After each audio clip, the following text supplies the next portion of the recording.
Est-ce que tout est vrai dans Headgain sur Netflix? Pas vraiment, non, il y a pas mal de bullshit. Et je vous le dis tout de suite. Bullshit numéro 1. Headgain a jamais aidé le FBI à traquer Ted Bundy. Il est bien entré en hôpital psychiatrique en 1957, mais aucune source, aucune trace ne montre que comme quoi il aurait aidé des agents du FBI à traquer Ted Bundy. Bullshit numéro 2. La relation romantique qui dure 20 ans là avec Adeline Watkins, je sais pas le nom. La série veut juste donner de l'épaisseur à cette relation pour rendre la narration plus forte. Une histoire d'amour, c'est toujours bien.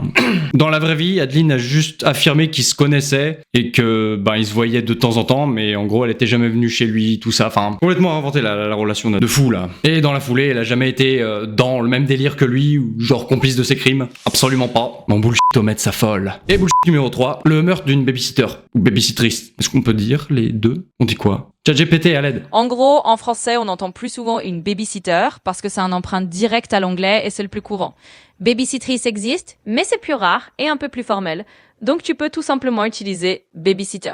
Bon babysitter. Donc la série suggère qu'il y a eu une babysitter parmi ses victimes, ou même des actes violents avec des enfants. Mais dans les faits, il n'y a pas de preuves. Voilà. Après, il y en a plein d'autres, mais bon, ça on va dire que c'est les 3 plus gros. Si tu veux une suite, dis-le dans les commentaires et abonne-toi, si tu veux voir la suite en fait. En tout cas, la série était vraiment cool, bien dégueu, j'adore. Bon, faut pas y regarder en bouffant, hein. Sauf si vous êtes cannibale, là ça peut vous ouvrir l'appétit. No king food shaming. Chaque semaine une nouvelle vidéo, alors abonne-toi donc.